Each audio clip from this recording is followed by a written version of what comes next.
Y estamos con el doctor Duilio Gusardo, reumatólogo. ¿Qué tal, Duilio? Hola, ¿qué tal? Muy bien. ¿Cómo estás, Claudio? Vamos a hablar de dolor lumbar agudo, de pacientes que solés recibir con un dolor que ya viene de largo tiempo, de muchos intentos, muchos fracasos, y el dolor persiste. Bueno, en general yo me encuentro muchas veces con que el paciente ha hecho un cierto trayecto de cosas que por ahí no son las más recomendadas y al mismo tiempo son las más comunes de escuchar. Digamos, yo siempre escucho el paciente que se quedó duro, me quedé duro, fui a la guardia, no está del todo recomendado ir a la guardia si no tenés síntomas neurológicos severos, digamos, de debilidad, por ejemplo, o de hormigueo hasta la punta del pie, ese tipo de cosas.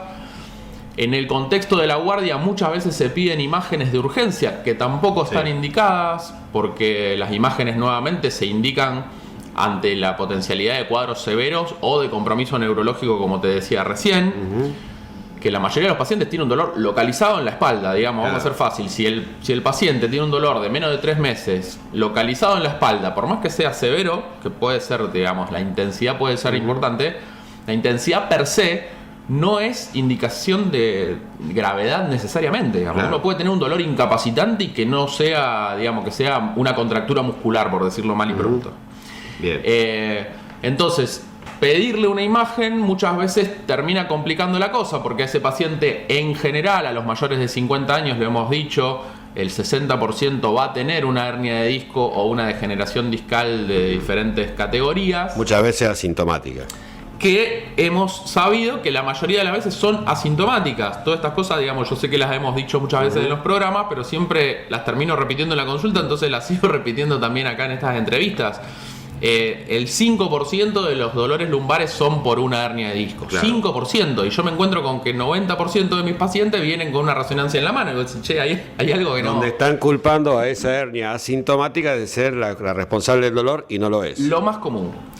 Después de eso, le hacen un diclofenac con dexametasona inyectable. No está indicado. La evidencia dice diclofenac más dexametasona igual a placebo para dolor lumbar agudo. Después de eso, va a ser métodos pasivos con calor y magnetoterapia, que en general tampoco está demasiado probado que traigan beneficios. Lo que recomiendan en general son rehabilitaciones más basadas en la movilidad y en los ejercicios que en agentes físicos y en, digamos, cuestiones fisiátricas y aparatos. Después de eso lo mandan, cuando no mejora con nada, lo mandan al neurocirujano, que de nuevo empieza a evaluar si vamos a hacer un bloqueo o si necesita una cirugía. Y, digamos, todo esto como que es una bola de nieve que se fue agrandando. Bueno, lo peor es cuando llegan a una cirugía por un problema que no es, ¿no? Está bien, vamos a suponer puede que pasar. Sí, puede suceder, pero digamos, ya es meterse en un lío de los diagnósticos. Pero sí es que es lo que le pasa al paciente. El paciente empieza a verse metido en una cosa que empieza a supuestamente adquirir cada vez más gravedad, lo ve cada vez más gente, le pidieron un montón de estudios. Si no le piden los estudios, además ahora es como que se queda intranquila. Sí. Las personas, y eso en realidad es una mala educación, porque como vos decías, ya sabemos que los estudios en realidad son para un porcentaje pequeño de los pacientes, y de hecho tenemos guías y tenemos recomendaciones científicas que nos dicen no pidamos tantas imágenes porque terminamos cayendo en un error por exceso. Claro. Hay un exceso de imágenes, hay un exceso de bloqueos radiculares, que, por ejemplo, digamos, los bloqueos radiculares funcionan en menos del 30% de los pacientes a menos de 3 meses. O sea, siempre que vos te hagas un bloqueo, digamos que lo más común es que no funcione, y digamos que si funciona, sería raro que te saque el dolor para siempre, digamos. Ese dolor que vos tuviste te lo saca para siempre. En general, como están basados en antiinflamatorios como los corticoides y anestésicos locales, generan un efecto transitorio de desinflamar esa zona, que, como hemos charlado en otras oportunidades, no es la única responsable del cuadro, porque siempre, digamos, el disco, los ligamentos, los músculos, las articulaciones, todo trabaja en conjunto. Entonces siempre estas cosas que son reduccionistas de atacar un solo sitio una sola vez, en general, digamos que funciona como una manta corta. Claro. Y todas estas cosas, digamos, son un poco reñidas, ¿no?, con la evidencia y con incluso a veces la sensatez. Bien. Y la idea es tratar de tranquilizar a los pacientes, de decirle 90% de los dolores lumbares se mejoran en menos de 90 días, los agudos, 50% en menos de 2 semanas.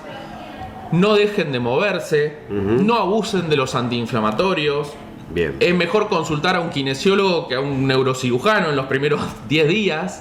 O sea, cosas chiquitas. Yo no me quiero, digamos, no quiero ser agresivo ni quiero ir en desmedro de ninguna práctica, de ningún profesional, de ningún colega.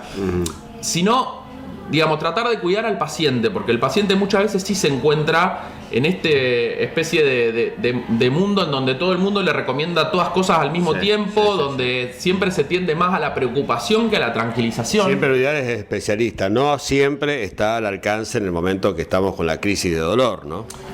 Por eso, bueno, pero por eso es mejor a veces esperar una consulta correcta con alguien que va a hacer un seguimiento, que hacer esas visitas recurrentes a las guardias en donde te atiende hoy Pedro, mañana Roberto, pasado mañana Marisa, y los tres te van a decir cosas diferentes. Entonces, yo creo que es muy importante empezar a, primero, calma. Bien, ¿sí? Bien. El primer tratamiento es calma. Esto en general mejora solo. Si tenés un dolor lumbar agudo hace 2 días, dentro de 2 semanas hay 50% de chance de que estés bien sin hacer nada. Entonces, ir corriendo a ver cómo te lo soluciona pasado mañana, en general es un mal consejero. Ir corriendo... Vamos a complicar el cuadro. Ir corriendo es malo y tratar de solucionarlo muy rápidamente. Un proceso que es biológico, que se va a resolver solo, también es malo, digamos. Funcionaría igual si tuviésemos un resfrío y nos hiciésemos una tomografía de tórax y tomásemos antibiótico y nos pusiésemos 200.000 inyecciones y no sé qué cosa. Y decís, che, pará, esto es un resfrío lumbar, digamos. Se va a mejorar solo en general cuando es agudo y cuando las condiciones son correctas.